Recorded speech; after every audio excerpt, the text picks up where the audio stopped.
We are at 92nd and Western, just on the Chicago and Evergreen Park border. And as you can see here, this is a massive piece of the roof that fell off. This is a dollar store here at the corner of 92nd and Western. And as you can see, that roof just came right off and fell on the sidewalk here. And just to give you a perspective, it's similar to the piece that is still standing near the parking lot of this dollar store. But this piece apparently just could not withhold the strong winds and rains that came through. And again, it runs about the length of the store.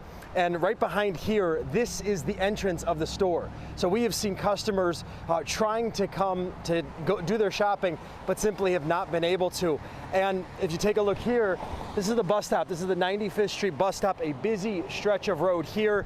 The Chicago Fire Department says they came out here and somehow nobody was injured in all of this. Nobody was standing by the bus, nobody just walking through or coming in and out of the shop. That is the good news here. Of course, a long night ahead of cleanup for the store here, guys.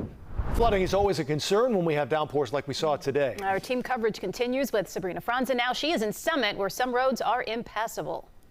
Here in Summit, police have had this road blocked off for hours. The severe flooding and rain that poured through the area, blocking off many roads, including this one. You could not get your car through this tunnel if you tried. And we know because we found someone who actually attempted it. After I buses stop working. I don't know. He's supposed to put sign or anything here. I don't know. I just bus. I don't know. Two truck is coming now. I don't know. I'm waiting for him. I'm waiting for manager.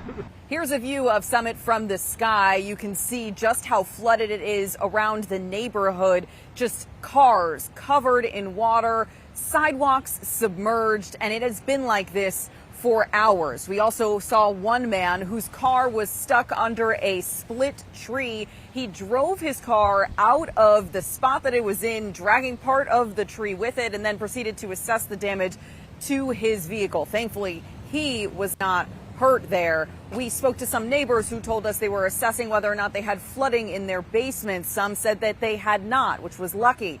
They also told us that this is something that happens more and more often now here in Summit. They're trying to understand exactly why. Some neighbors we saw were personally cleaning out the drains on the side of their property to try to get the floodwater to recede as quickly as possible. But with multiple rounds of storms, there's a lot of cleanup here in Summit.